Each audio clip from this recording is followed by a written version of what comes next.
It's your girl TT Ledette with Girl Boss Talk Radio Talk Show. Women don't do drama, we do business. If you a lady about your business, then I'm with you. Cause we don't do mess, we don't do stress. We just get our shine on, cause we too blessed. All my average ladies with the mind of a queen. It's time to empower the masses, come on speak it with me. It's Girl Boss Talking. Girl Boss Talk Radio Talk It's Girl Boss Talking. We do business. It's your girl TT Ledette with Girl Boss Talk Radio Talk Show. Women don't do drama, we do business. If you a lady about your business, then I'm with you. Cause we don't do mess, we don't do stress. We just get our shine on, cause we too blessed. All my average ladies with the mind of a queen. It's time to empower the masses, come on speak it with me. It's Girl Boss Talking. Girl Boss Talk Radio Talk It's Show. Girl Boss Talking. We do business.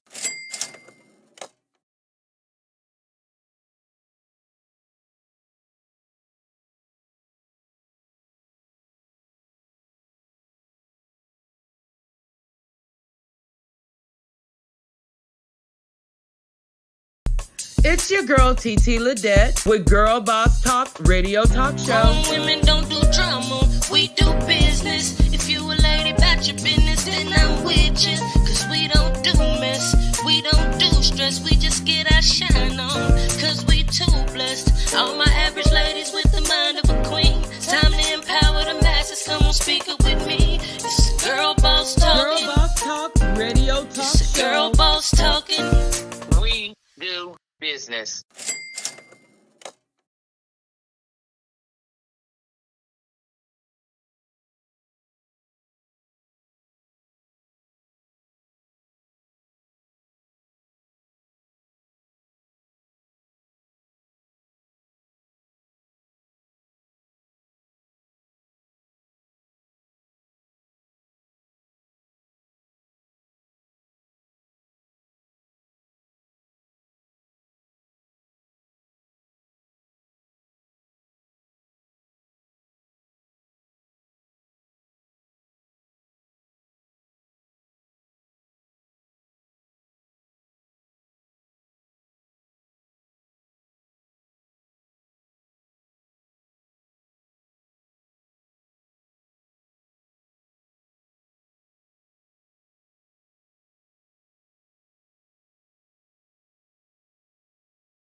It's your girl TT Ledette with Girl Boss Talk Radio Talk Show. Women don't do drama, we do business. If you a lady about your business, then I'm with you. Cause we don't do mess, we don't do stress. We just get our shine on, cause we too blessed. All my average ladies with the mind of a queen. It's time to empower the masses, come on speak it with me. It's Girl Boss Talking. Girl Boss Talk Radio Talk It's Show. Girl Boss Talking. We do business.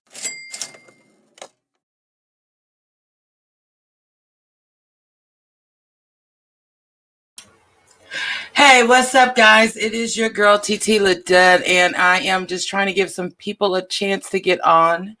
I hope that you guys can hear me clearly. If you can hear me, please put a 1 in the chat to let me know you can hear me. Or just say, hey, I can hear you. Hey, Miss Sophia Jones, how are you, my dear? Thank you for joining me. Y'all give me a chance to get on. Just 1 second. I'm going to give some more people an opportunity also to get on.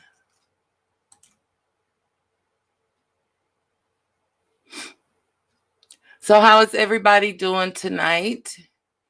I have a lot to talk about, guys. As you know, y'all seen the little heading. I have a lot to unpack tonight.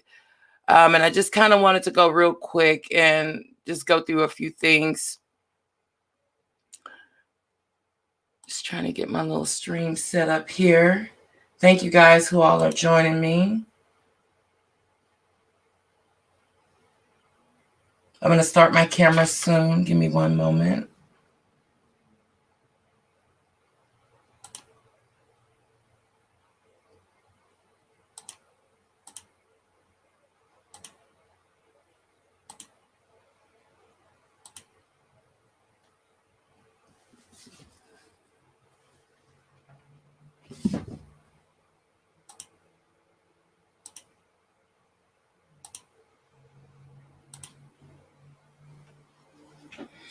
Okay, guys, hopefully you guys can hear me. And all right, Sophia, thank you for putting that one in there, girl. I see you, girl.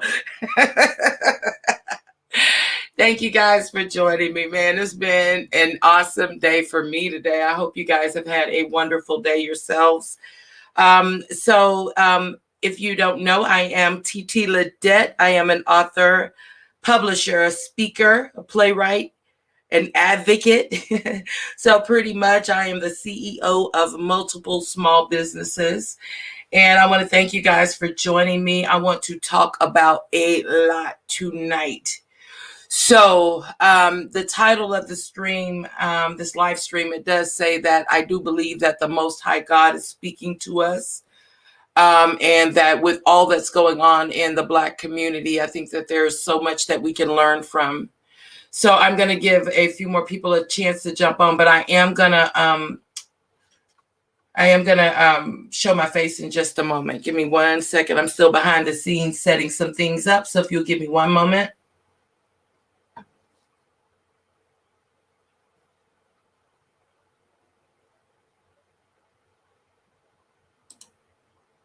See what I can set up here for y'all.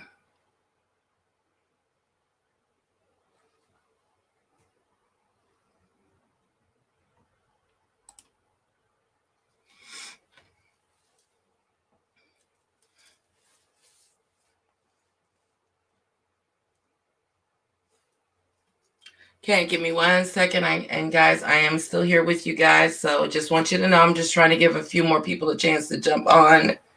I know this is pretty new for me. This StreamYard is. So hopefully I will get better at this, guys.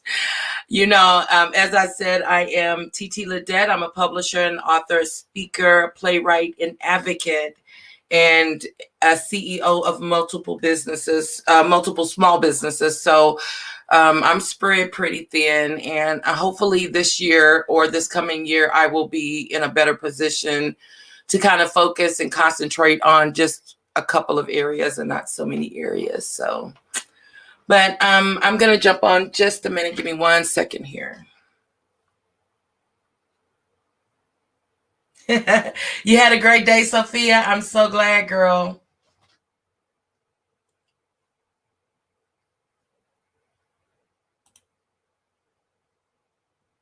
Okay, guys, I'm going to jump on in just a minute. Give me 1 second. I'm going to play my intro, and then I'll go to my 30-second countdown, and then I will come on live.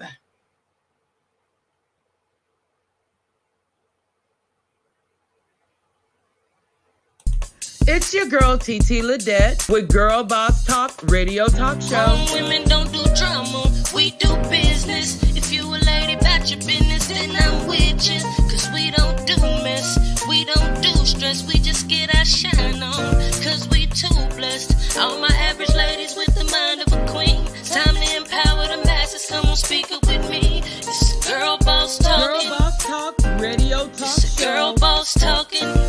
We do business. Hey, guys.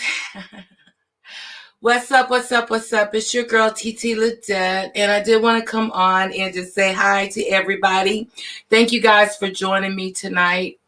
I am still getting used to this stream because it's like I'm on Facebook, but I'm not really on Facebook. I'm on a different platform. So hopefully you guys are joining me.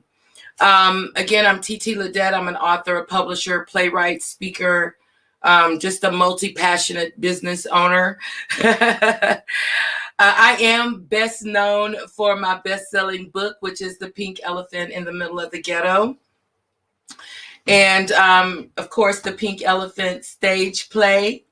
And, of course, for my work as a parent advocate, as far as the Pink Elephant, the Remember to Think Pink nonprofit organization. So I am, I've been making some moves. I've been making some moves these days. Let me get in my comments so I can see what you guys are saying.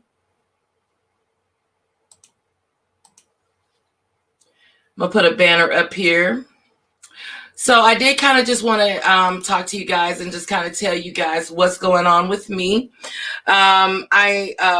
of course, since the pandemic, I've been kind of focusing on one business or one portion of my business, which is publishing.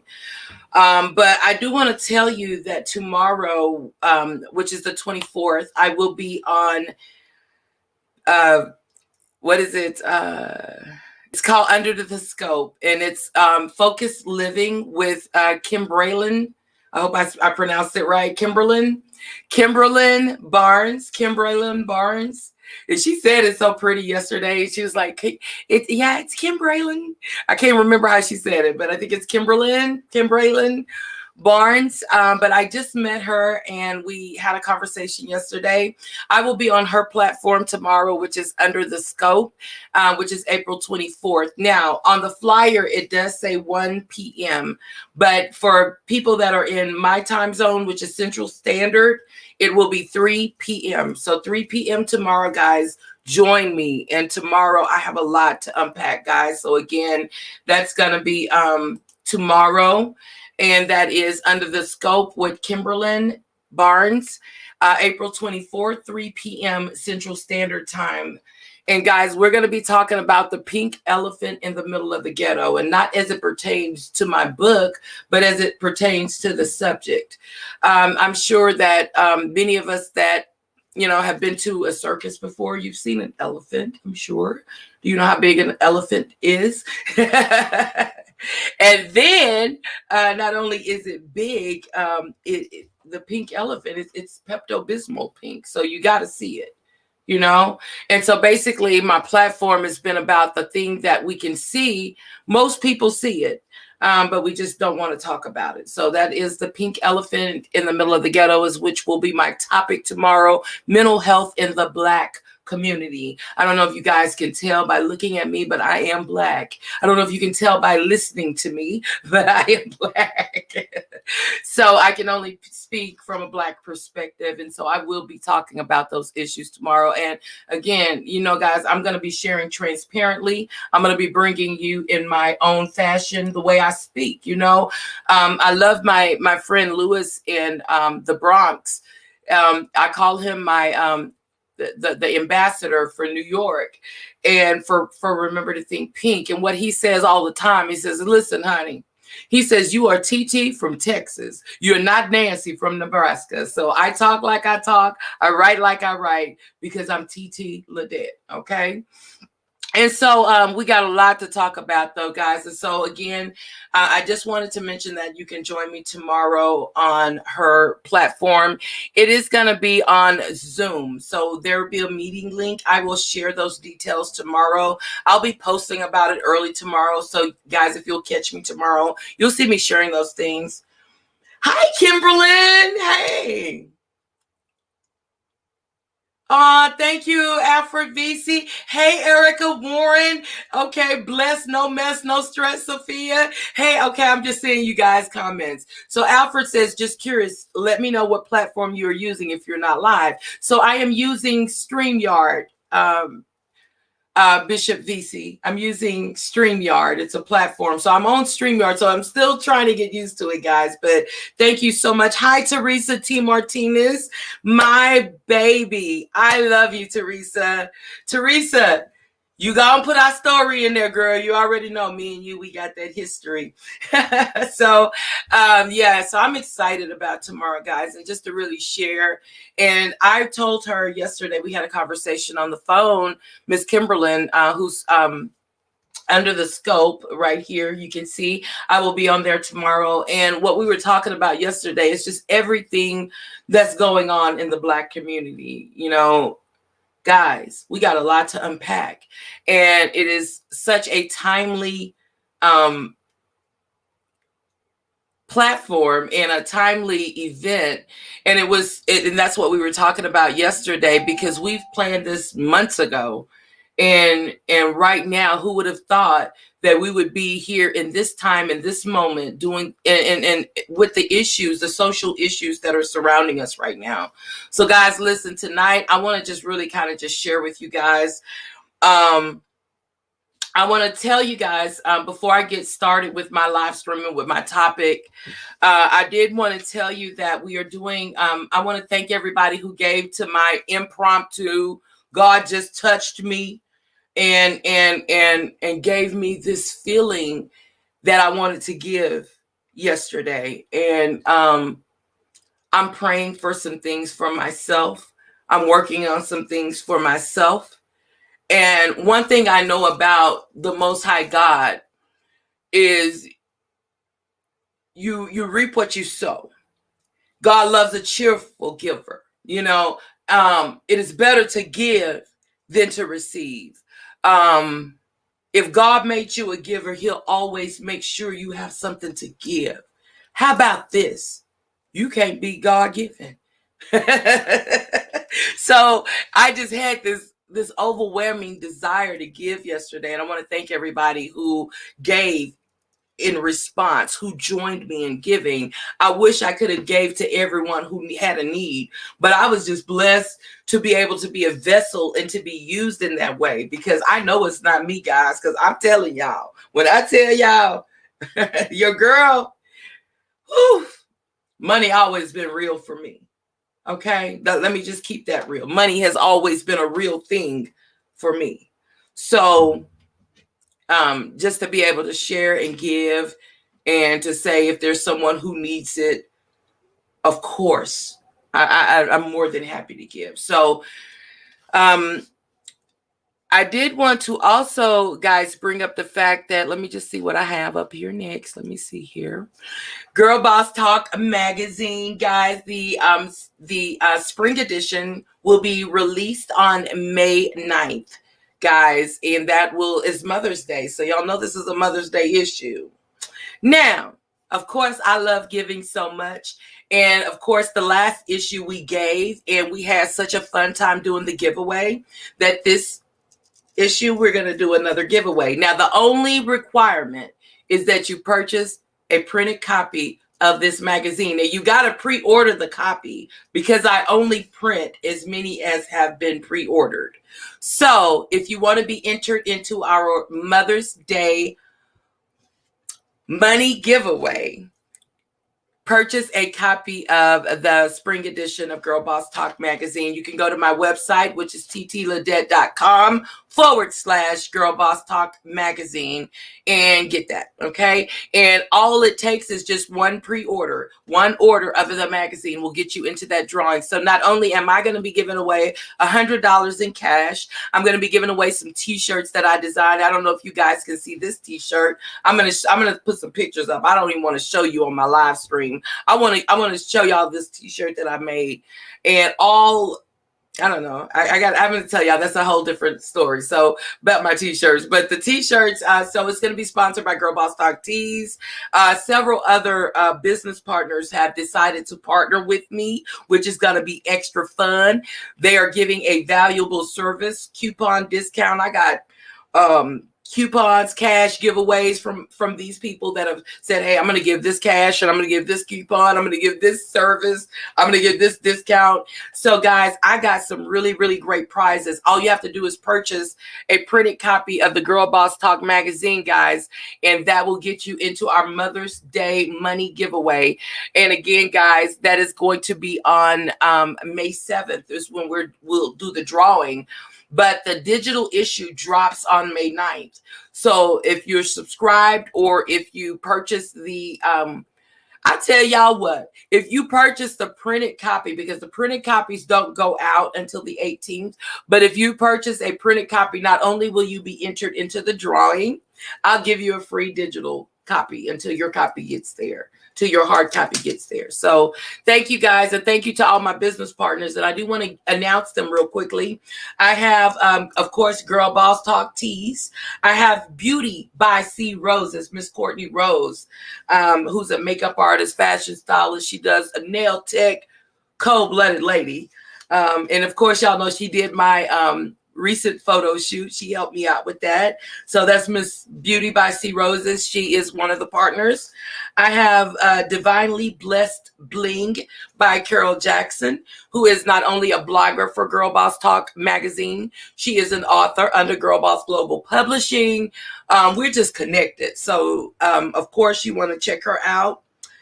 Then we have Deliberately Different Travel, which is Pamela Jones, my homegirl. She has a travel agency. She's giving cash and a travel coupon. We have God's Jewels.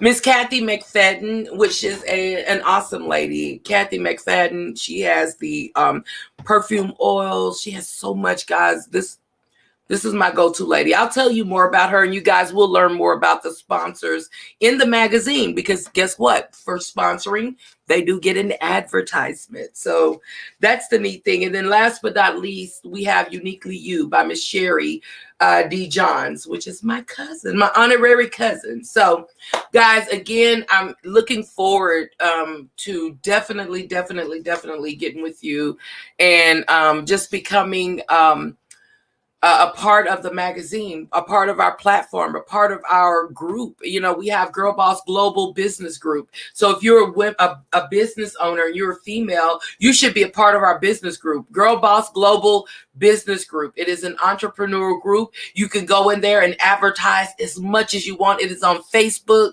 So guys, listen, I'm trying to just put us all on. I'm doing what I can. Like I said, this little light of mine, I'm going to let it shine. So that's all my announcements. I'm going to get started with my little topic. So before I get started, I do need to make a few disclaimers here. See what my girls are saying here. Teresa, I love you, Teresa. Okay.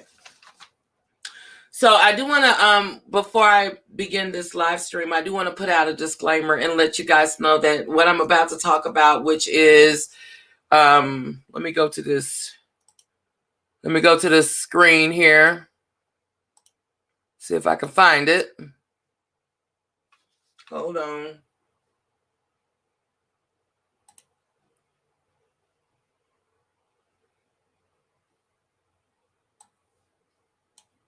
Okay, guys. So as you can see, what I said here is that I believe that the Most High is definitely speaking to his people and what we can learn from the events happening in the Black community. And these are just a very, very, very few of the events. This is not everything. I want to let you guys know that when I speak from my personal experience. I speak from the research that I've done. And I speak from my relationship with the God of my understanding. I'm not being judgmental. Really and truly, I don't want to say it in a way where people take it the wrong way, because I'm not into offending anybody. I love people. So I don't want to offend anybody, but I do have to let you know that while I don't expect you to agree with me on everything I say or on anything I say for that matter, please don't expect me to do that with you as well. Whether you have a relationship with God, whether you don't know God, whether you're an atheist, Methodist, Baptist, whatever you claim, whoever you claim or not, I want you to know that as a human, I love you. As a person, I love you. Now, what you choose to believe and what you choose to do is totally your belief, and it's not going to change anything as far as me, but we may not connect personally. You understand? I know how to separate myself, so that's just what I do.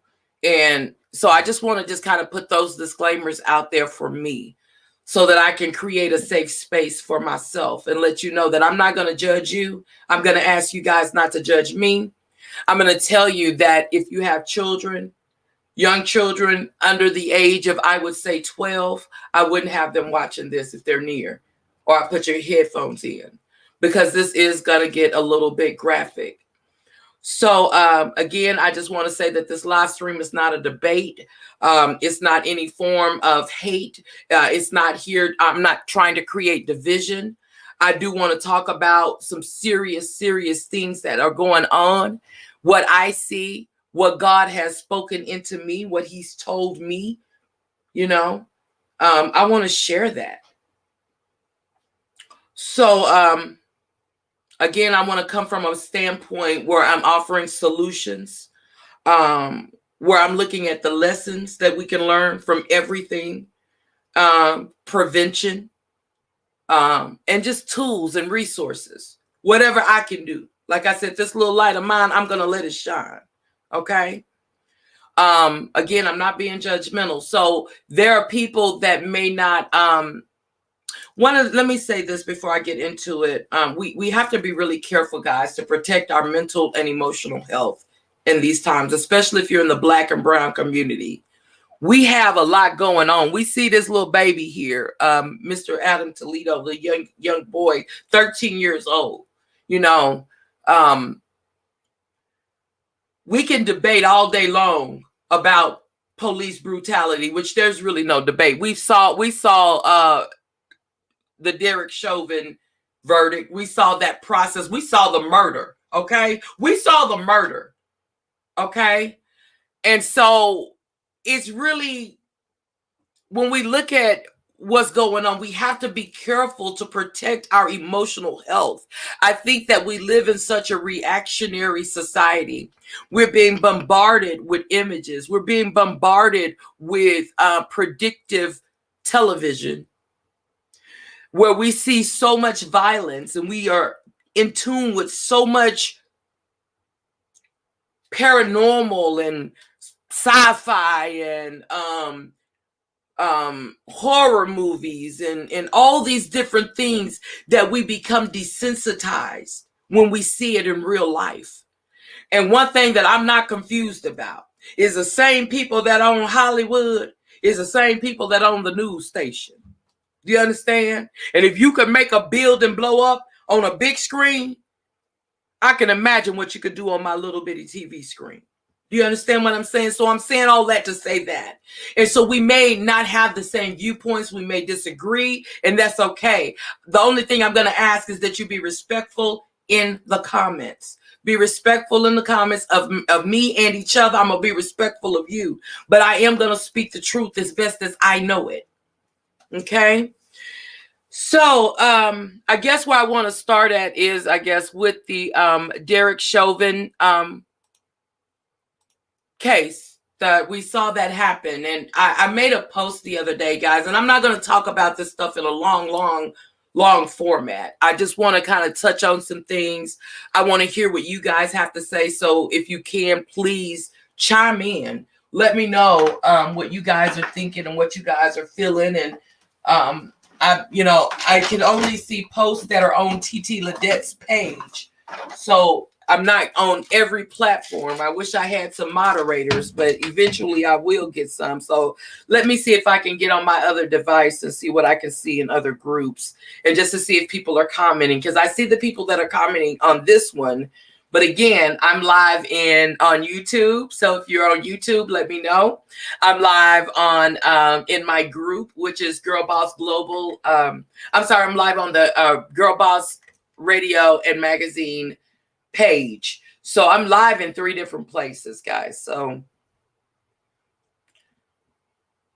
thank you, Kimberly. I see that you shared it. Hey, Sophia, I see you shared it. Thank you guys for sharing the broadcast. So I know I'm all over the place right now. We're going to get into this in just a minute. I'm still getting used to this platform. So again, we're talking about a lot of the things that are going on in the Black community, guys, and we have to protect our mental and emotional health. Again, like I said, we live in such a reactionary society. We live in such a predictive, programmed environment. And not only that, I made a post the other day talking about,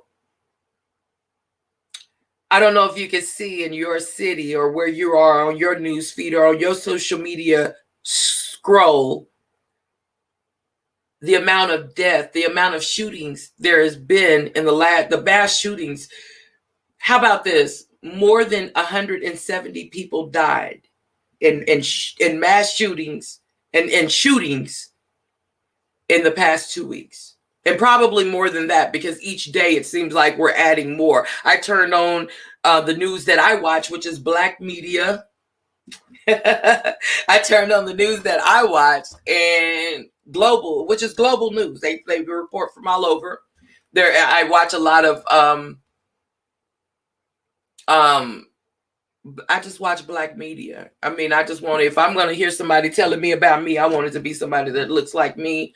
So I do watch a lot of black media. And one of the things that they share is global news. So just looking at, and then just watching other news channels. What I do is I'm a YouTuber. And on YouTube, you can pretty much pick your own what you want to watch, right? So that's why I prefer YouTube as opposed to mainstream TV, because I can pick what I want to watch. And so a lot of times I'm tuned into global news. So when I turn on YouTube, when I turn on my TV, I see shooting in Atlanta, shooting in Houston, shooting. I'm talking about, this is in that day, in that moment.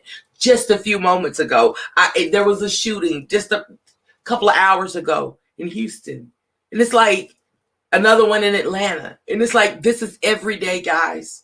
You know, we have to be careful to protect our mental and emotional health during times like these. You know, one of the things that I say is that I'm an advocate and I have lived experience. I am a person that has been through a lot of trauma. I am a person that clinically, and I put quotations around that, clinically diagnosed with bipolar disorder, schizoaffective disorder. So with those clinical diagnoses and just me knowing me, I have to be careful of what I allow in my spirit, guys. And we have so much going on that we have to take care of ourselves. When the Derek Chauvin, I guess that's how you pronounce his name, verdict was read, a lot of us celebrated. A lot of us felt, I cried. I'm not going to lie. I watched it. I watched the video. And matter of fact, let me tell y'all this. And I'm not saying this because, you know, a lot of times we always say things and we're trying to be braggadocious and I want to be the first one to say I did this and I want to be the, you know, and it's really the truth. I'm telling you, I watched the live stream video of his killing, not the video that was posted to Facebook. I'm talking about, I watched it live as it was happening. I watched the live stream video, and I don't know whose page I was on. Y'all know I have 13,000 people on my page. So I can't even tell you whose page I saw it from, but I saw it live as it happened. I swear to God. And it was so incredulous that I could not believe it. And I was so upset that I had to go live like almost every night after that to make sure that y'all did not let that pass you. See, we cannot ignore what we see with our own two eyes. Do you understand what I'm saying? So whatever you think, if you think it's a conspiracy theory, if you think this, if you think, I don't care. You got to know with your own two eyes what you saw. You know?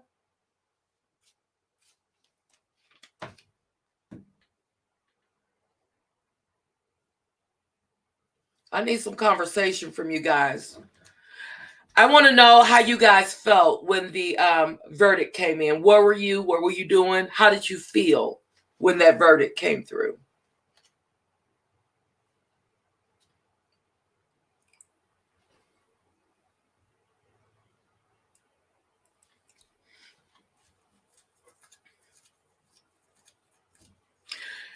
I cried so hard. I was so happy. And it seemed like the moment that we celebrated, we couldn't even get it out.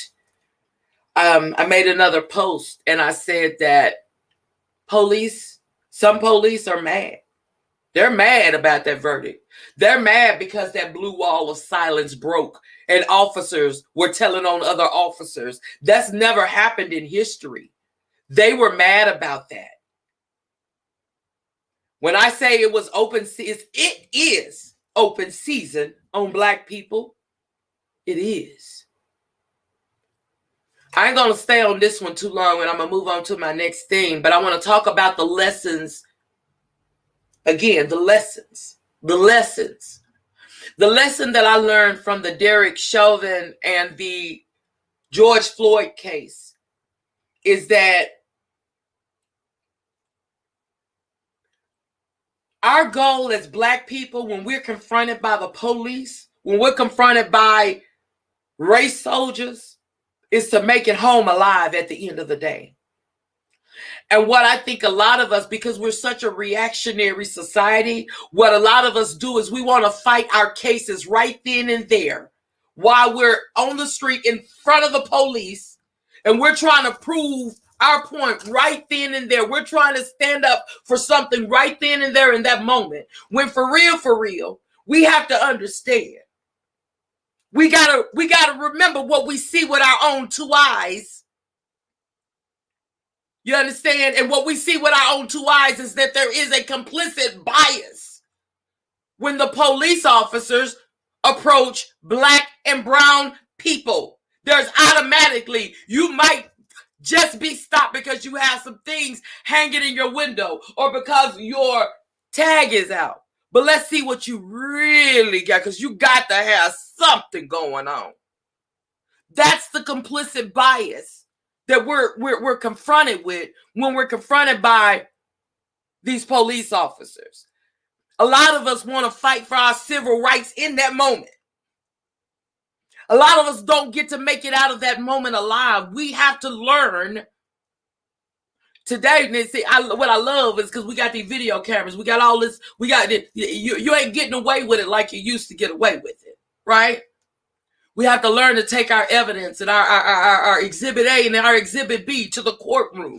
And that's what I saw happen in this case. Now, unfortunately, George Floyd lost his life. We got out there in them streets and we protested, and people did what they could to make it known that this is not okay. It bothered me so bad because I saw it with my own two eyes. And then there were people that were like, well, maybe that really didn't happen. And maybe that girl, so you mean to tell me if you did not feel some type of way, or you felt that was something conspiracy, or that was those were crisis act, George Floyd was a crisis actor, and all this different kind. If you felt like all of that stuff, then what you're saying is your own eyes lied to you. Your own two eyes, your own common sense ain't even common.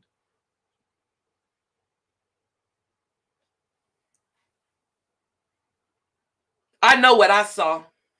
I saw it live. Our goal is to make it home alive, people. Our goal is to stand down.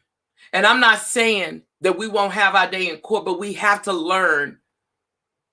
And we know that it's systemic racism. And it's just messed up. It's, if you're not Black and you're watching this live stream, I want you to know that Black people are exhausted, boo. We're exhausted. We're trying to do it however you need us to do it. We're trying to comply with the police and make it home. But even when we comply, do you know that sometimes they comply and still die? Who knows the origin of the police? For my Black and brown people, the origin of the police is that they started out gathering the runaway slaves. You understand? That's how the police began.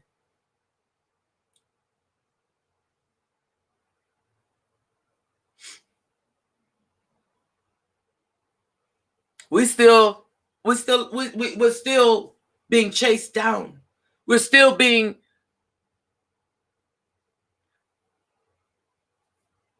the goal is to make it home alive, people. The goal is to have your day in court. Please let us protest in smart ways, you know. And I'm not one to say burn this thing down, tear this thing up, do this, do that. I'm not gonna tell nobody to do any of that, because I'm not. I'm not burning down nothing. I'm not standing on the front line of nothing. And not that I can't. I just know my injuries. I had 32. I'm recovering from 32 broken bones. I'm not standing out there to die. But what I will do is I will use my platform in every way I can.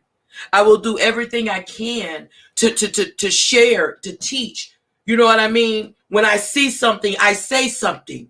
You know,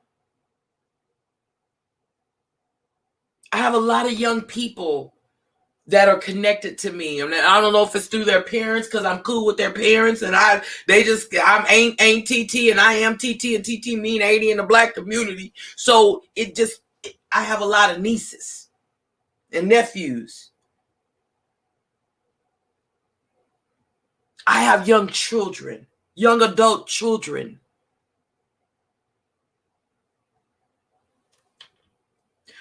My goal here today is to speak in a way that you guys understand that everything that's going on, we can learn from. We can learn from everything that is going on. What I learned from the Chauvin, George Floyd tragedy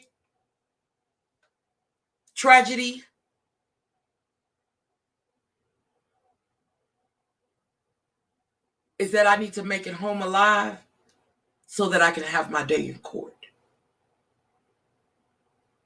That's what I learned.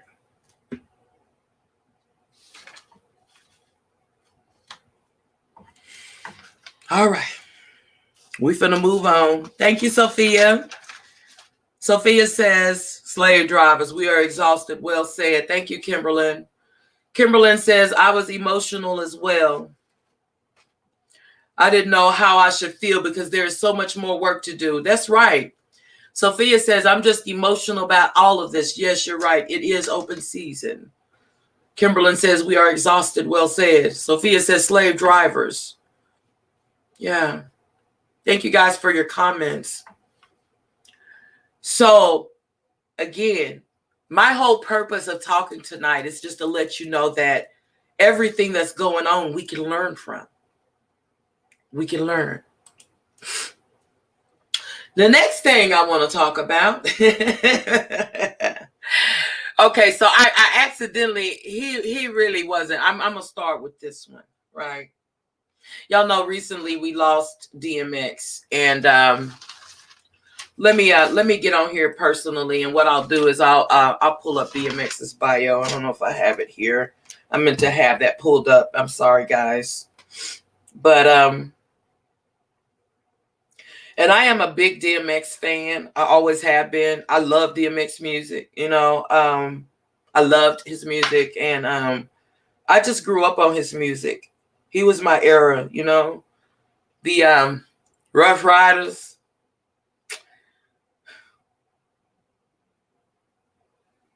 So for those who may not know who DMX was, his name was Earl Simmons. Earl Simmons was born December 18th in 1970. I was born September 17th, 1970. So we were born a month and a day apart. He's known by his stage name DMX, which means Dark Man X. He was an American rapper, songwriter, and actor. He began rapping in the early 1990s. He released his debut album, It's Dark and Hell is Hot, in 1998, to both critical acclaim and commercial success. He sold over 251,000 copies within his first week of release. DMX released his best-selling album, And Then There Was X, in 1999, which included the hit single Party Up in Here. His 2003 singles were Where the Hood At and X Gon' Give It To You. X Gon' Give It To You. I remember that. And those were commercially successful as well. He was the first artist to debut an album at number 1 5 times in a row on the Billboard 200 charts. Overall, DMX had sold over 74 million records worldwide. Okay, so y'all know that I'm going to go back. I'm going to pass down. He had a lot of problems with the police. He had when I tell you, and when I did the research on DMX and I really looked at a lot of the things regarding DMX, and I'm not judging DMX. I don't have a heaven or hell to put DMX in. But I want to talk about the lessons that I learned, what DMX taught me.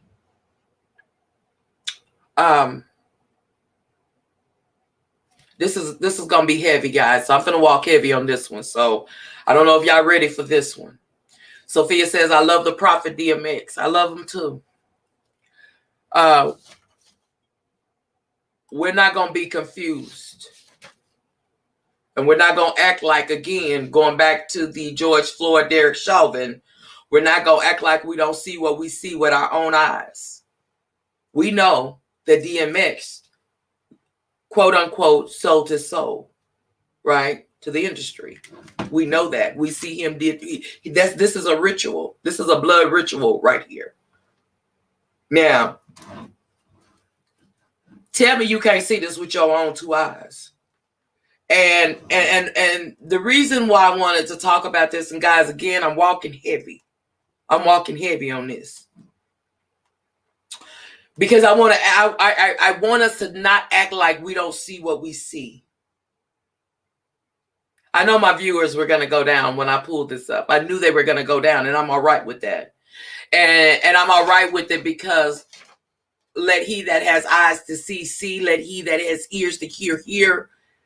This ain't for everybody. Some people want to stay asleep. Some people want to be conscious, but not woke. You understand? I'm not going to act like I'm asleep and like I don't know. And I don't want you guys to act like it either. So we know that he did the ritual. And we know that he prophesied. He was a prophet. They called him the street prophet. He prayed a lot. We know that DMX died on April 9th. And that was, I believe it was April 9th. Let me make sure because I don't want to give out any false information.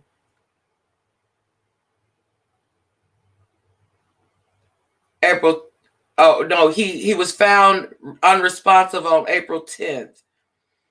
And he died on,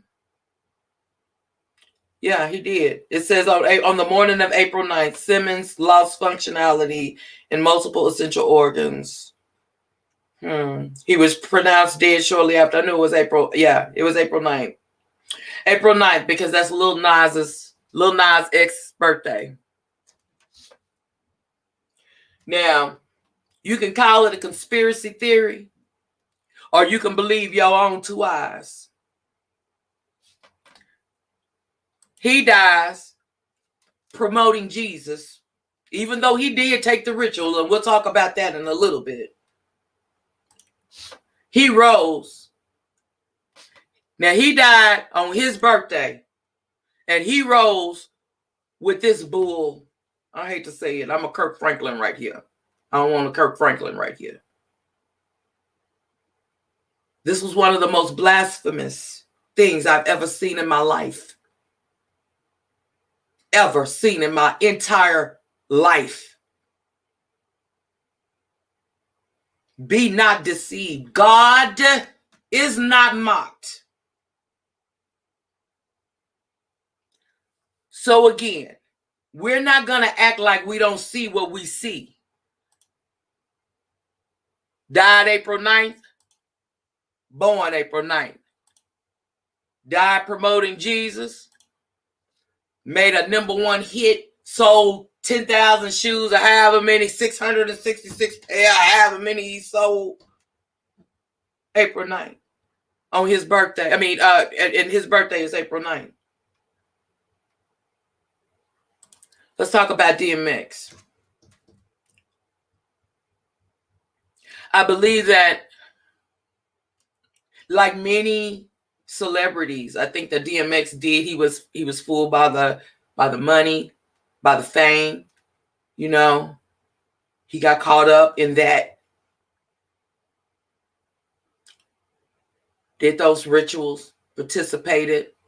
And then I saw a documentary where he talked about how these big record execs, how they own your masters. And they'll give you an advance. They'll give you an advance as an artist when they sign you to your record deal. But out of that advance comes your studio time, any promotion, any albums, anything you do, photo shoot, anything you do come out of that advance. So at the end of the day, now don't forget, we're not going to forget it's your talent. It's your gift. We're not going to forget it's your work. It's your gift. It's your gift. And you know us, we going hard on everything we do. We're coming at it with the spirit of excellence. Right? You get this advance.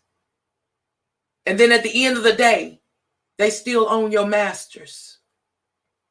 You are worth more dead than alive. Because what happened when DMX died? Didn't we all not stream his music? Did we all not go stream it? DMX came back in waves. We seen old videos on YouTube, all that stuff. Watch all his old movies. Yeah. I'm going to tell the truth on any platform I got.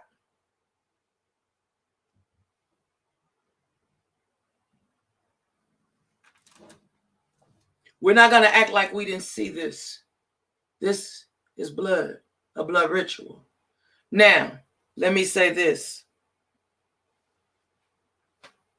I'm not God. I don't have a heaven or hell for DMX to be in, because what I know is after it all was said and done, and when he realized what he had done, like many of them, he wanted to say, no, I didn't mean it. I didn't mean it. Did y'all see that video he did, that last video DMX did when he was in that park and he had the Bible and he was talking? He knew it was time to pay the piper on the deal that he had made. Now, he went out preaching God, but let me tell you what I learned, because I'm not here to judge DMX. Because let me say this. I want to read this. This is from the King James Version of the Bible. I want to read this.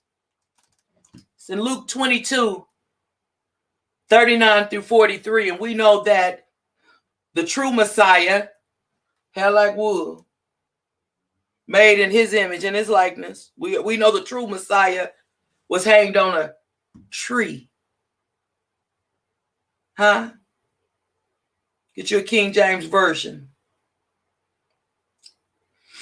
Luke 23, 39 and 43.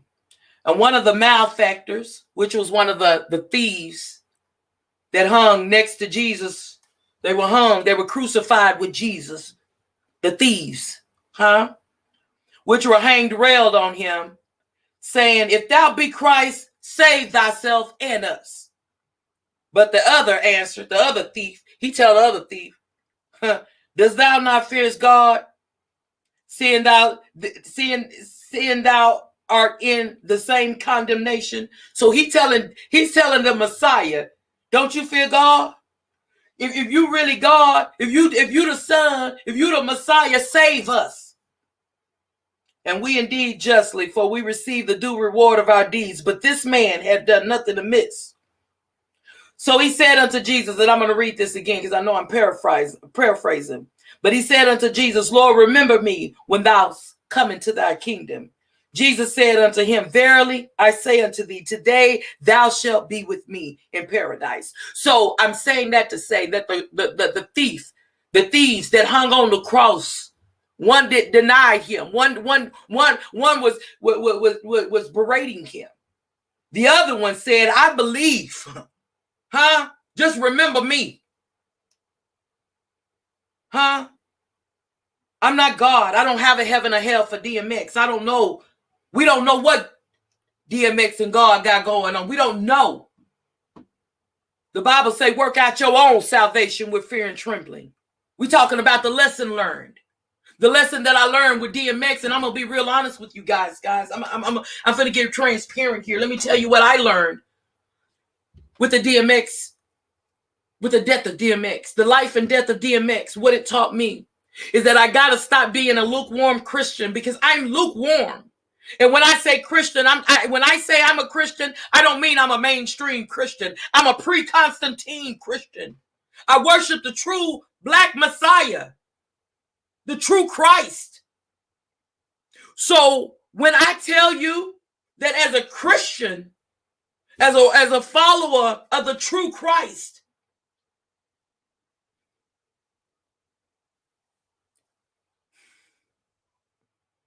I don't have a heaven and hell for DMX. I just know for me and my house, as for me and my house, we're gonna serve the Lord as a true follower of the Messiah.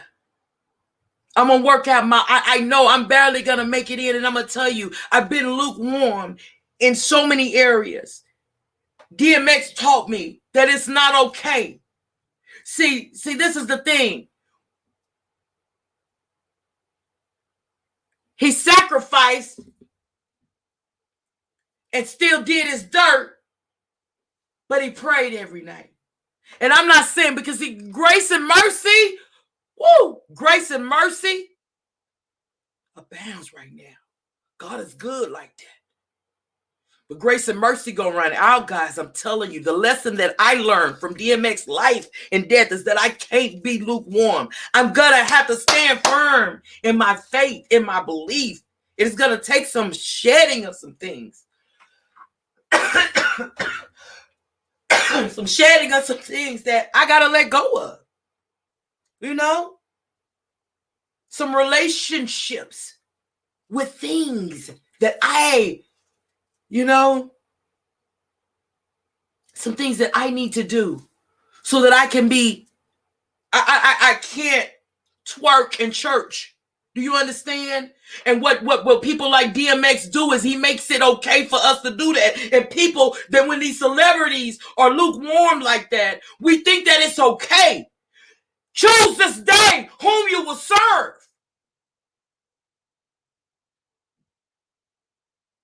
It's not okay. We can't church and twerk. I always think about, and I always use this as a example, when Jesus turned over the tables in the temple and he said, "You turned my house into a den of thieves."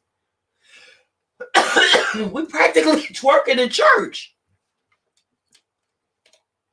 And no, it has nothing to do with stealing, but it's the whole, it's how what we do in the house of the Lord that makes it not okay. I know TD Jakes is a big favorite of a lot of people. I mean, I've listened to TD Jakes. I try to focus on the message and not the messenger, right? But I'm going to tell you something. See, I do my research. TD Jakes say Jesus is big business. I'm sure it is when you got a bookstore in your church and you got an ATM in your church. Sure, he is big business. That's not the Jesus I serve. Yahweh Shah Mashiach, the true Christ. I digress.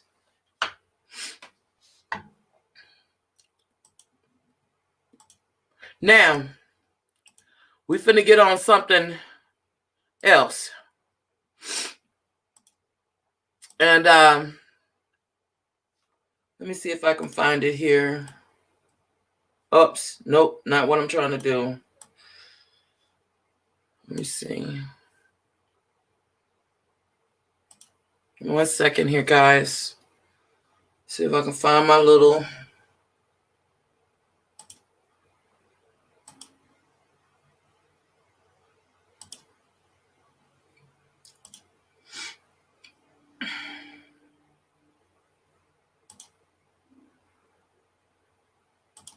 Give Give me one moment, guys.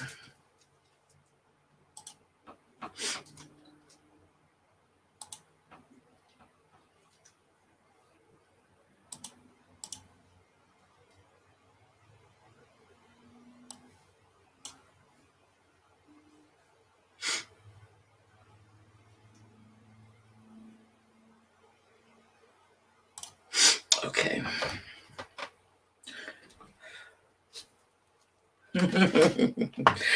Sophia said, can't serve two masters. It's the truth. The truth is the truth. Boom.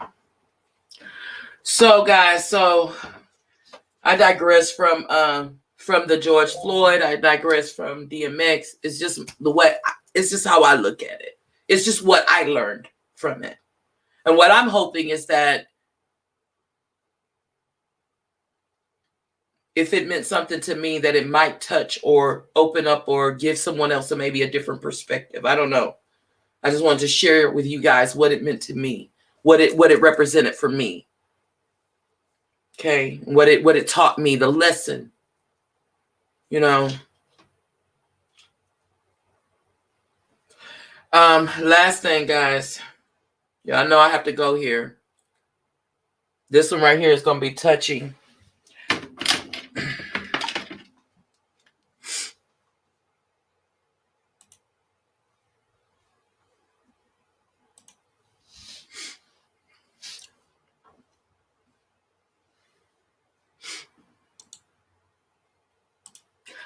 So, yeah.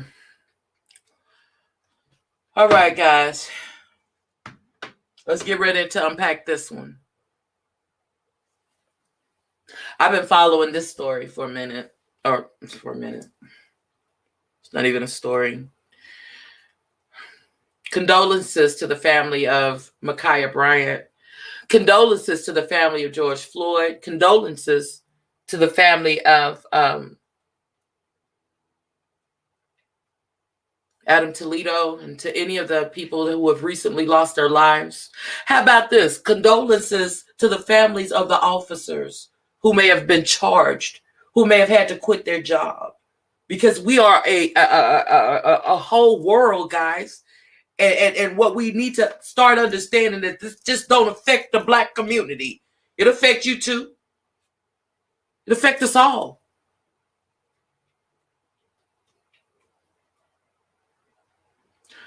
I want to tell y'all about this situation right here.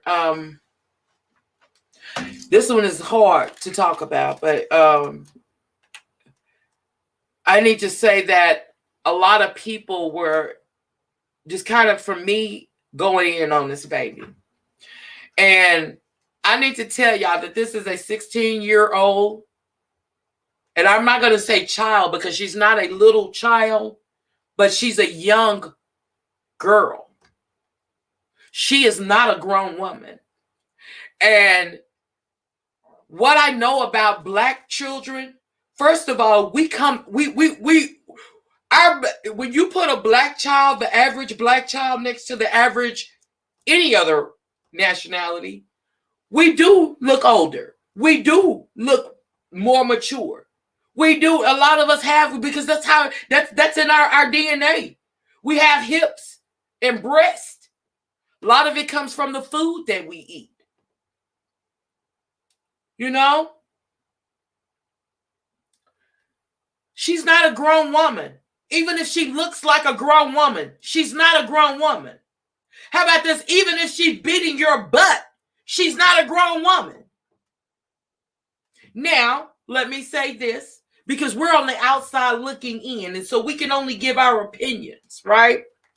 I wanted to, let me just talk about this. So for those who don't know, let me go to CNN right quick and see if I can find something on Mikaya. Mikaya Bryant is her name.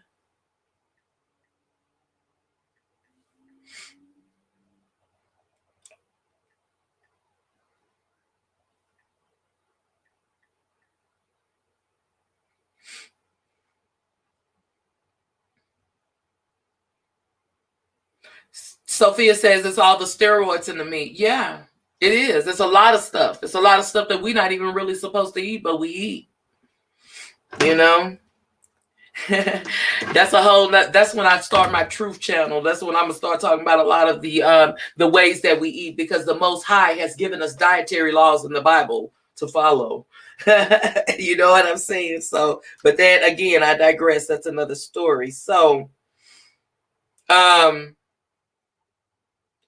see if I can find Mikaya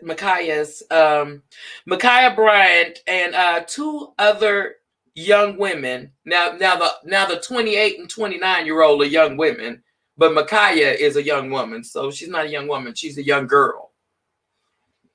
Mikaya Bryant and two other young women argued over a messy house and an unmade bed before a fight that ended with the fatal police shooting of the black teenager. We'll take teenager. We'll even take teenager. Okay? The woman who cared for Mikaya is in foster care, said Thursday. Angela Moore said two of her former foster children. Let's unpack this story. Let's listen to this story. Two of her former foster children had come to her Columbus, Ohio home. Now, we know that this is where Mikaya lived, right? Don't we know that this is where she lived? So these two former residents came back because mom doesn't like the house dirty. No, hold on. I'm sorry. I did that. Okay, I'm sorry. I apologize. Let me read this. Angela Moore said two of her former foster children had come to her Columbus, Ohio home Tuesday to celebrate her birthday when the young women and Mikaya bickered over housekeeping. Now, when I tell you in the black community, you pretty much can imagine how this went. Now, I know that a lot of all black people don't have the same experiences. And I found that out when I connected with more black women with degrees and black women that may have never been on the streets. Because, I was a product of my environment for a long time. And y'all know my story. So when I really started working for myself and leveling up and meeting more people that had never done drugs or that had degrees and this and that, what I realized is that a lot of them couldn't even relate to my on the street experience, even though they may have had someone in their family. We got to understand, guys, we black people, y'all, listen, we some characters, y'all. You understand? Because but I want y'all to know that it all counts. It all counts. It all counts. So I'm not saying nothing against my brothers and my sisters. It all counts. You understand? It's like I hate to use this analogy, but the analogy that I use is like the crackhead uncle. You understand? He ain't on code. He don't eat and act and drink and talk and dress like we do. It's people that don't have a drug problem, but he's still family. You understand? And that's the way we have to look at us as a community.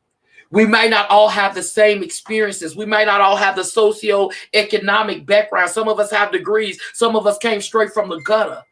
Some of us never know what a gutter look like. We got celebrities like P. Diddy walking around with an afro pick trying to give us information like he hip, knowing that he went to an Ivy League school. You don't know nothing about no roaches.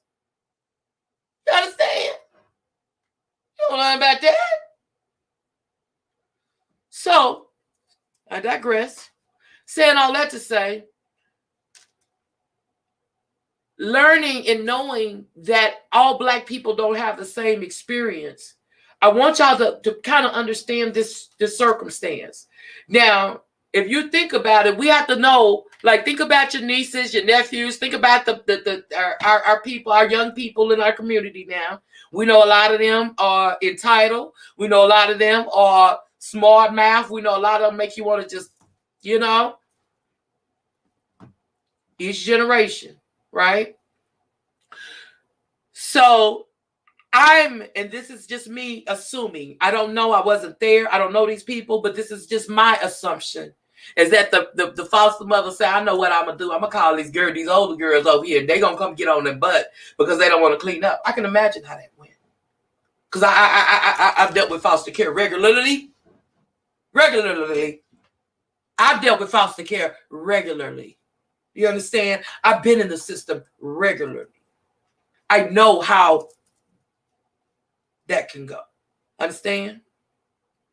So she probably called them over there and told them, hey, these girls, they ain't acting right. They ain't doing what they need to do, And that's probably exactly what happened. They got over there and the fight got out of hand. Now, let me say this. I watched the video. I watched several videos. I watched the videos from bystanders. I watched the police video. I watched it from start. I watched it in slow motion. I watched it backwards, going backwards. I watched it going backwards in reverse. I still feel the same way. I would have rather, but because and I'm not blaming the officer. That's what people don't understand. I'm not blaming him. I would have much rather him. It's a tragic thing. It's a tragic thing. I would have much rather him use his taser. I would have much rather him came to de-escalate. Yes, she has a knife. Yes, she's charging that other woman. Okay, let me ask y'all something. Have y'all seen the knife? Who's seen the knife? And yes, it's just a little serrated knife, but it's like have y'all seen the knife? I can go get one that look just like it.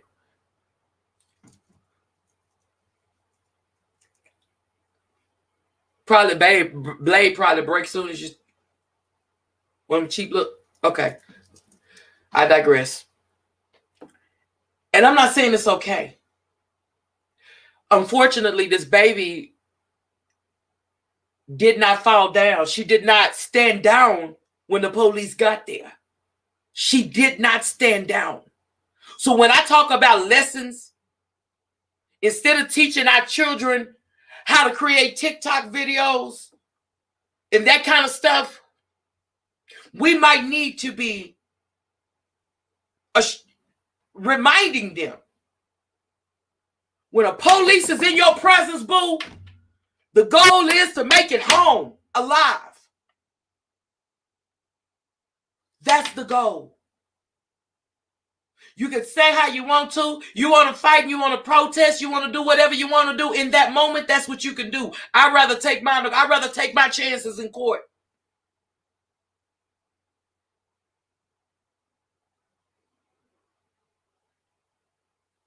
I'm going to play an audio clip, and this is going to be very, adrenaline was pumping. That's what I said. You know what? Let me tell you something. Sophia, I totally agree with you. Her adrenaline. I've been in situations like I've been in fights. I don't know if you've been in fights before. Have you been in a fight where when somebody come and authority come, you ain't trying. You can't. You might not. She might not even heard stand down. All she know is it's either me or you, and it ain't gonna be me. That's horrible. That's horrible. I'm telling you. It's tragic. It's tragic all the way around. I can't see me. I don't care how old I am. I can't see me let nobody come to where I live, where I sleep, where I lay my head to harm me. I ain't having it. I don't care. You're not harming me. Not without a fight. Now, hopefully, it don't come to that. But if it do come to that, I don't plan on it being me. And that's so, it's, Black people are exhausted. We're darned if we do. We're darned if we don't. We live in a booby trap.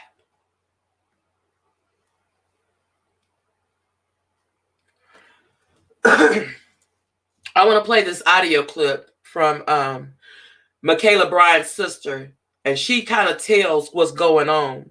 And this is from her perspective. I want y'all to know that this is very, very I get emotional every time I hear it. So I do want to warn you that this is very, there's some cussing in it. But she's kind of explaining from their side what happened. We don't know. None of us from on social media know. We were not there. We don't know what happened. We just given based on what we think we would do when we do what we do. This is her sister. Somebody a little bit closer to the situation.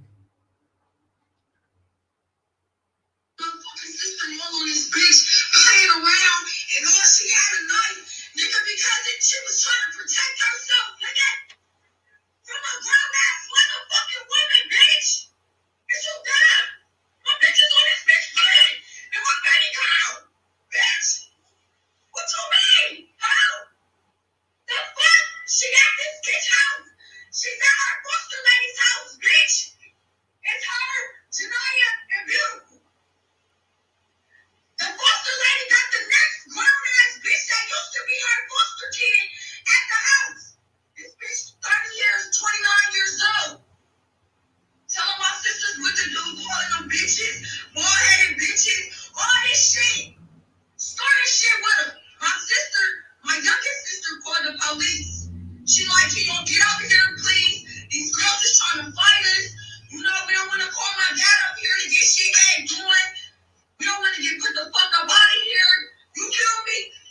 come over here, please. Boom. Nobody never comes. Nobody never comes. So they call my dad. My dad gotta come out that bitch to come and pick my sister up. Mind you, y'all been fucking with my sister since the day before yesterday. Calling her all type of names, doing all that shit, man. My baby's so motherfucking lovable, man. I'm telling you, nigga, she want her to fly. Nigga, she want her to fly, nigga. This my lovable sister ever, nigga. She want her to fly, nigga. She don't be on none of that shit. To know her, man. To know her, you would know. To know her, you would know. Y'all on this bitch playing. Like some shit cold. But bitches at your motherfucking house. My baby's 16 years old. This bitch 28, 29 years old. You bringing other bitches over there trying to fight her. She didn't call the police. You're the same motherfuckers that's supposed to protect. What the fuck did y'all protect? So that was Mikaya Bryant's sister, and it is a sad situation, Sophia. It's just sad all the way around, and it's unfortunate that happened. But I could feel her. The lesson for me that I learned is we need to prepare our children. We need to teach our children. And we need to be real honest with our kids. See, a lot of times we got a lot of these celebrities. This is just real talk. We got the Black Lives Matter people. I'm not talking, when I say Black Lives Matter, I don't mean the hashtag. I don't mean the organization. Because we already know that organization does not represent true Black lives at all times. It's that pick and choose. I'm talking about actual Black lives. When I say Black Lives Matter, I'm talking about actual Black lives, not the organization, not the hashtag. But we know that the organization, we know that a lot of these celebrities, they're trying to rile us up. A lot of these mainstream medias, they want us to rile up. They want us to go out here. They want when the police pull us over for us to take out our recorder and say, I don't have to do anything. No. Let Mikaya Bryant's life be when the police get there, boo, stop, drop, and roll. And I'm not saying, because see, we know that people have stopped, drop, and roll and still gotten killed. But I'm telling you, I'd rather take my chances and be alive. We got to teach our children that they are not Kyle Rittenhouse. You're not a white kid. They're coming with an agenda. They're coming with complicit bias when they stop us. When he pulled up, he had a complicit bias. He probably looked at her and felt like she was a grown woman. We got to tell them the real deal. We got to teach our children. We got to learn who we are. If you're Black and you don't know who you are, baby, listen, I'm going to tell you, I'm on every platform I got. You better learn who you are, Judah. You better learn who you are. And you better teach your children who they are. We are important. Our lives matter. Our lives matter. 14% of this world and 14% of the population on this earth, they do everything they can to try to take us out of here. Yet we rise. We are the most resilient people. We are the most forgiving people. We are the most loving people. We are the most spiritual people. We sang to our God in the cotton field. And the same God that we sang to then is the same God that takes care of us now. Find out who you are if you don't know who you are. Black lives matter. Black lives, not the hashtag, not the organization. I'm talking about the actual lives. I want us to all live to see another day, guys. I want us to be, and I'm not saying this. Listen, let me tell you this. Let me put some balance to this thing, and let me say this. You do what you want to do. You're gonna do it anyway. And I don't say this as a command. I'm just merely giving some suggestions. As for me and my house, we have to be careful, guys. We have to be vigilant. We have to be ever watchful. Ever watchful. We have to be vigilant. when they approach us.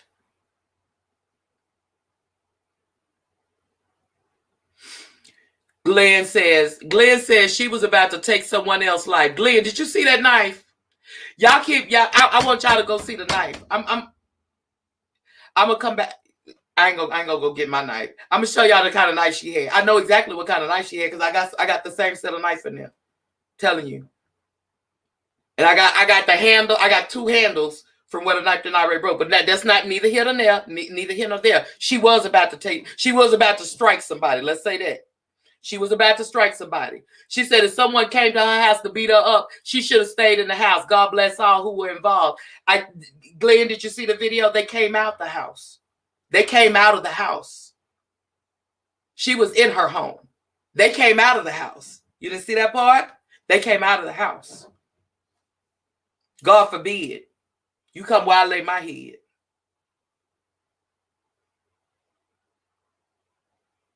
Yeah, a small knife hitting the wrong thing can take someone out, boo. And you're right. You absolutely right. I blame every adult that was around that didn't de-escalate that situation. Her father was there. The man was there. They should have broke that fight up.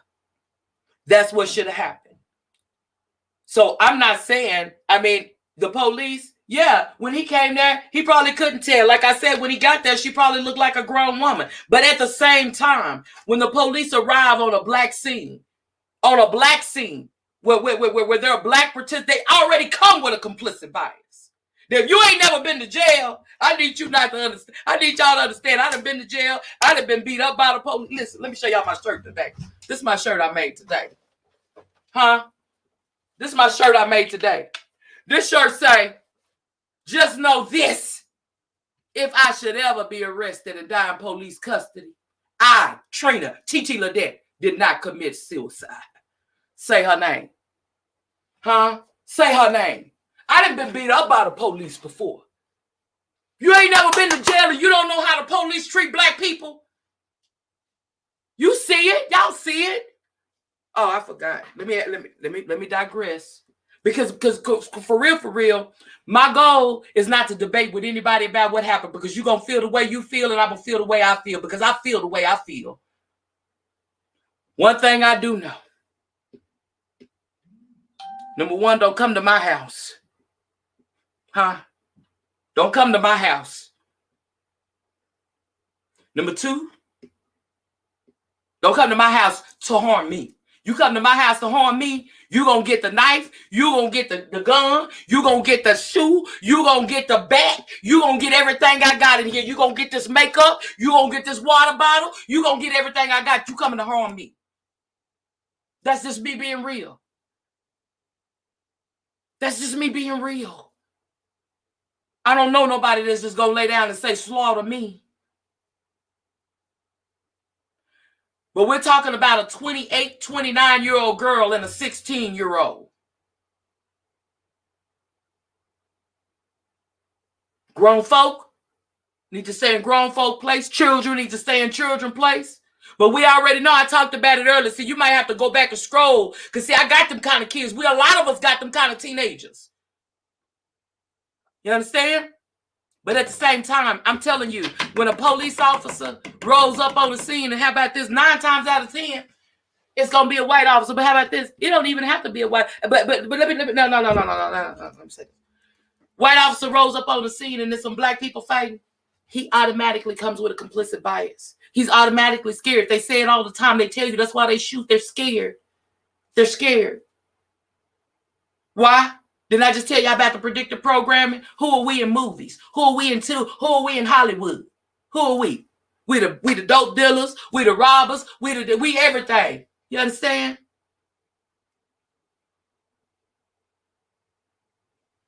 I'm trying to keep it cool. I'm trying not to get so emotionally involved with this. They ride up with complicit bias. Now let me tell you this. Now, I have police officers in my family, and I love my cousins. I have a couple of cousins that are police officers, and I love them. But do you know that they still have police officer mentality? They still have police officer characteristics. You understand? And they're our cousin.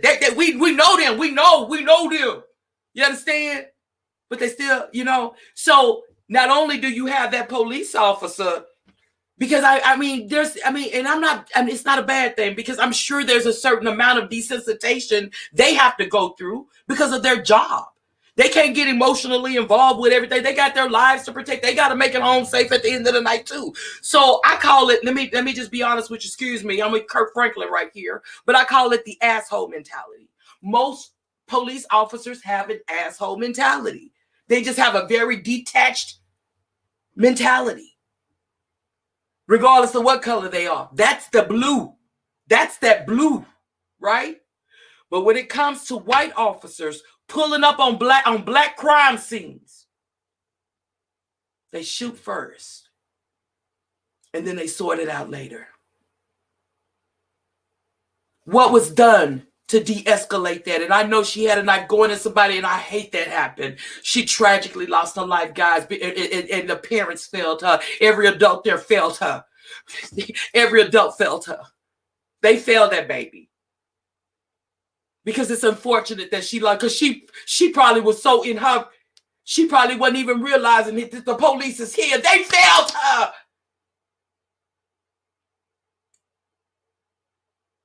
But one thing I will tell you this. I know when you shoot to kill, and I know he probably came on, and we can't blame him for what he thought. That's real. I'm not mad at that. You can't get mad at me because I say I'm not mad at that. I'm not mad at what the officer did. I wished he would have de-escalated.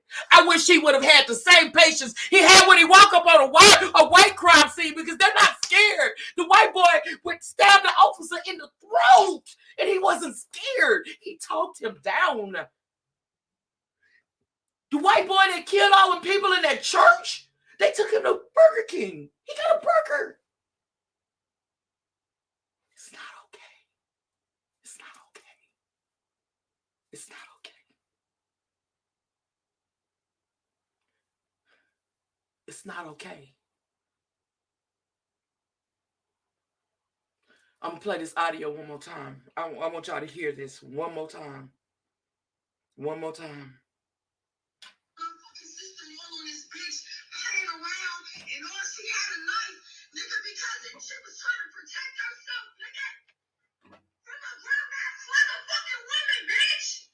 Is you dumb? My bitch is on this bitch plane. And my baby gone, bitch. What you mean? How? The fuck? She got this bitch house. She's at her foster lady's house, bitch. It's her, Janaya, and Beautiful. The foster lady got the next grown-ass bitch that used to be her foster kid at the house. This bitch 30 years, 29 years old.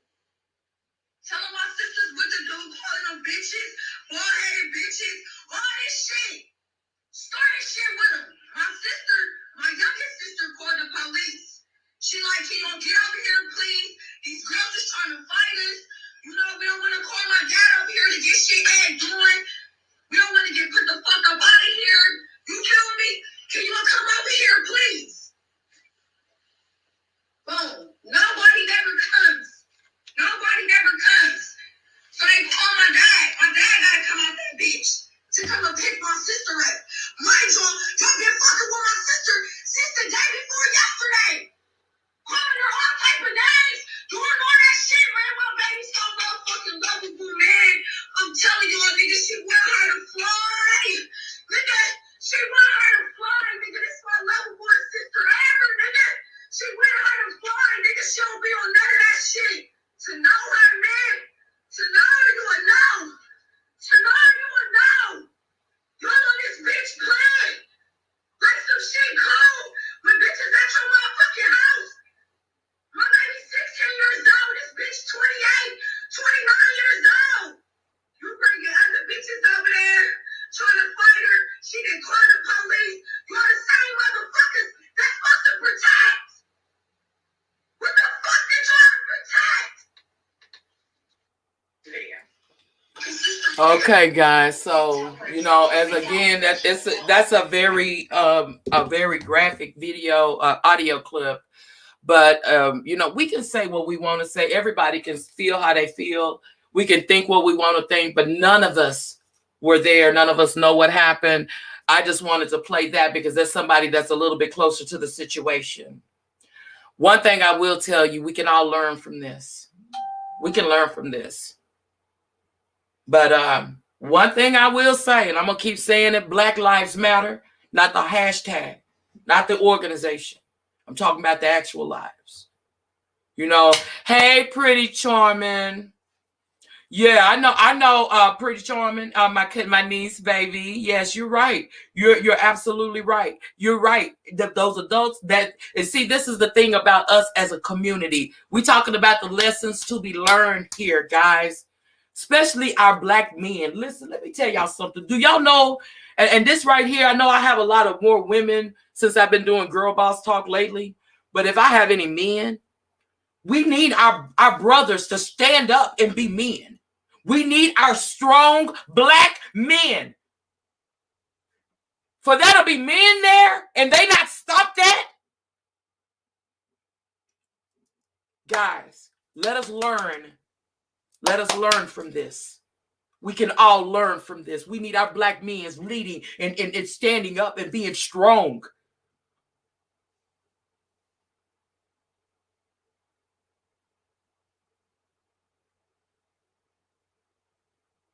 Imminent danger. Yeah, she was in imminent danger, but she brought herself there. She didn't live there. Mikaya lived there. So I just want to ask you, how many of y'all? How many of y'all? They were in the house. They came out of the house. So it ain't like they wasn't in the house. They came out of the house fighting. You seen the whole video. They came out of the house fighting.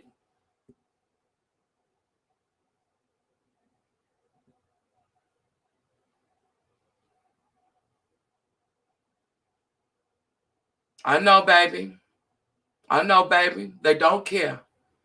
And like I said, I think every adult there should be charged, if you ask me. If you ask me, every adult there should be charged.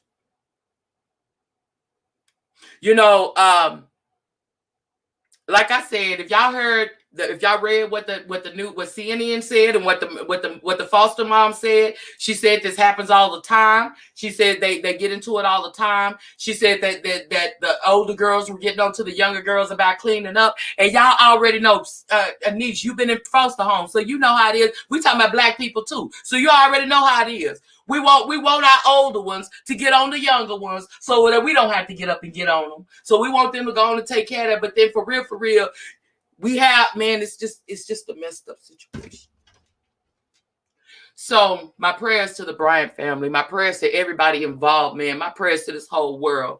Us as Black people, y'all, let's start learning from this. Let's look at what we can learn from this. Let's all make it home safely. Huh? Because I'm telling y'all, Christ is coming back. And when he come back, when thy kingdom come, let me tell y'all who gonna have some crowns, baby. Who gonna be in real position? Huh? Choose this day whom you will serve. I love you guys. Thank you, everybody that joined. Thank you all for your comments. Let's all learn. I've learned from you guys. I had to look at it from some different things too. Somebody brought up a good point. Love you guys.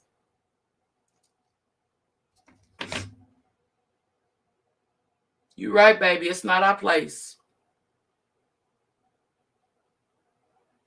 Yeah. Oh, niece. Love you too, cousin. Glenn, I love you so much. Y'all know, and I'm going to say this, and I'm going to jump off of here, but, a lot of times I talk to people, a lot of people that follow me know exactly who I am. I've shared transparently my life, the things that I've been through. And one thing about having had a lot of trauma in my life, I'm easily affected and easily triggered by a lot of things that go on because it's familiar. It brings up when Kirk Franklin cussed his son out, and even though everybody felt like they felt however they felt, I heard me. And while that might not mean nothing to nobody else, as a woman, as a 50-year-old woman right now, that's estranged from her children during a time when it's COVID, during a time when people are killing Black people, it hurts me that I'm estranged from my children. So when I say it's not okay for us to talk to our children like that, I'm not saying it from a place of judgment. I'm saying just because we was raised like that don't mean we have to keep going like that. We have to evolve. We have to transition. We have to learn to do new things. Some of the things that were passed down to us was misinformation. And then it wasn't done intentionally. They gave us what they had. Jesus said, greater works will you do. You know why greater works will we do? Because we got the internet. We got so much stuff that they didn't even have back in those days. I got to get off of here. I love y'all. Man, listen.